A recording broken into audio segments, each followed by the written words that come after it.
A very good morning to you all. শ্বেতপত্রের সুপারিশ বাস্তবায়নের অগ্রগতি ও বর্তমান অর্থনৈতিক পরিস্থিতি মোকাবেলায় কর্মপদ্ধতি নির্ধারণ নিয়ে এই আয়োজন। অনুষ্ঠানে বাণিজ্য উপদেষ্টা, শ্বেতপত্র প্রণয়ন কমিটির সদস্য, অর্থনীতিবিদ সহ বিশিষ্টজনরা অংশ নেন। বক্তারা বলেন, দেশের অর্থনীতি এখনো স্থিতিশীল হয়নি। উচ্চ মূল্যস্ফীতির কারণে হিমশিম সাধারণ মানুষ।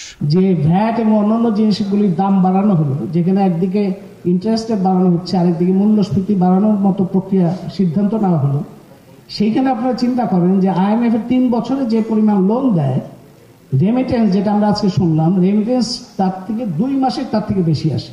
জ্বালানি খাতে বিগত সরকারের লুটপাটের কারণে দেশের ব্যবসা বাণিজ্যে সবচেয়ে কঠিন সময় যাচ্ছে বলে দাবি করেন ব্যবসায়ী নেতারা। ঘুরে দাঁড়াতে সরকারকে পাশে চান তারা। গেল 15 বছরে লুটপাট হওয়া টাকা উদ্ধারে সরকার কার্যকর পদক্ষেপ নেয়নি বলে অভিযোগও করেন বক্তারা।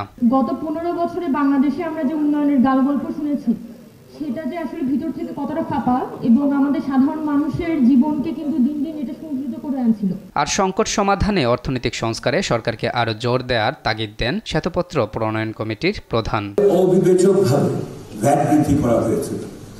যে কোনো একটি দেশে যদি আপনি কর সংগ্রহ করতে চান, তাহলে ক্রমান্বয়ে তাকে প্রত্যক্ষ করের কাছে নিয়ে যাবেন।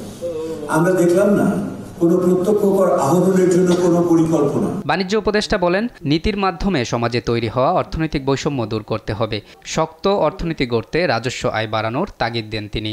Running on commercial loans are not sustainable. So what we are trying to do is actually make the ticket size smaller and do an inclusive trade and engage more and more small and medium-sized traders so that the competitive environment prevails and then TCB gets higher value of its 12,000 কোটি টাকার যে পণ্যটা TCB কিনে, এটা higher value পায়।